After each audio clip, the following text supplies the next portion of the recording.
Okay, this is going to be a series of videos, so the one you're watching is only one of a series, and I do encourage you to watch the rest of them. Also, I encourage you to watch the full-length webumentary titled Global Warming, Myth or Reality, A Skeptic's View. It goes through the entire science behind global warming, but with this series, we're going to pick and choose some interesting pieces, and we're going to ask the viewer, does global warming pass the stink test? We're going to take a look at the science, and I want you to ask yourself, does that even make sense? Most importantly, ask yourself, if a big oil company produced a report like that, wouldn't the environmentalists be going ape nuts? Because what we're going to do is we're going to take a hard look at the science. And then once again, just ask yourself, does this pass the stink test?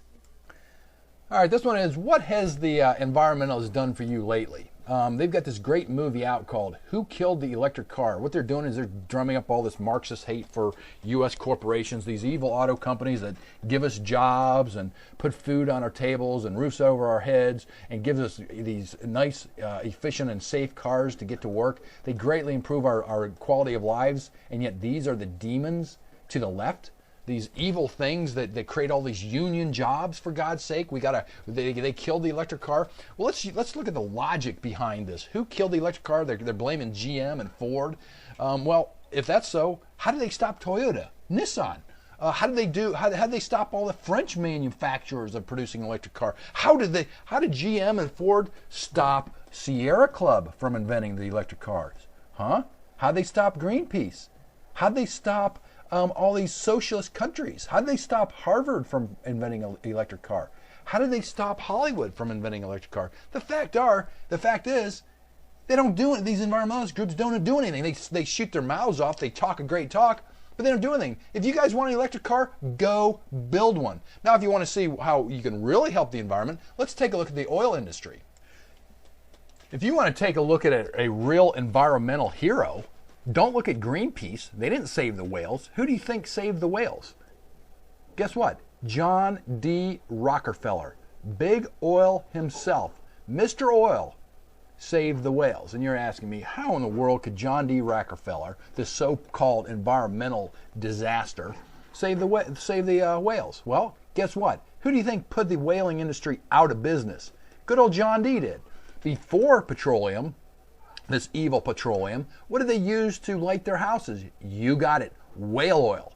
Whale oil lamps were the hottest thing out there. Okay, why did this whale oil industry basically dry up overnight? Go take a look at the history of it. Because petroleum undercut its price. So it shows you that by using the free market, you can solve environmental problems. The saving of the whales is the greatest example. Most importantly, however, what does Greenpeace do?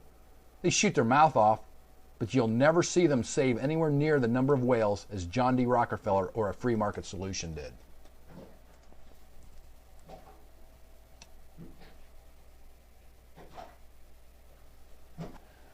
Well, who's going to build this hydrogen-powered car or this alternative energy car? Well, you got it. Big Auto. They're already doing it. They're building electric cars, for God's sake. They didn't kill it. They build them. They're the ones producing them, not Sierra Club. This picture right here is a hydrogen-powered car. They build hydrogen-powered buses, for God's sake. So once again, the left demonizes basically the heroes of the environmental movement, of the solutions for America's future. They demonize the job creators, the people who greatly improve the quality of our lives. Because once again, ask yourself, how has an environmentalist ever improved the quality of your life? They haven't. More importantly, they demonize big oil. Who do you think is going to be producing all this hydrogen? Who do you think is going to be distributing it? You got it. You're going to go down to the BP and pull up to a hydrogen distribution center. They miscategorize this by calling them big oil. They're not big oil. They're big energy. They're into energy production and distribution. You think that just because you come up with an alternative energy source, you're going to put BP or Shell or any of these oil companies out of business? No. They're going to be the ones, they have the infrastructure, they're going to be the ones distributing it. So if you want to see who's going to solve our problems, it won't be Harvard University, it won't be Hollywood, it won't be any of the liberals, it won't be France, it won't be Cuba, it won't be Jimmy Carter. What it's going to be, it's going to be our big auto and our big oil will solve these problems. So the very groups that the environmentalists demonize are the ones that will save this nation. And so once again, you can keep listening to the environmentalists and get nothing other than leftist politicians elected, higher taxes, bigger government, or you can turn to the people who solve it, and that'll be American industry.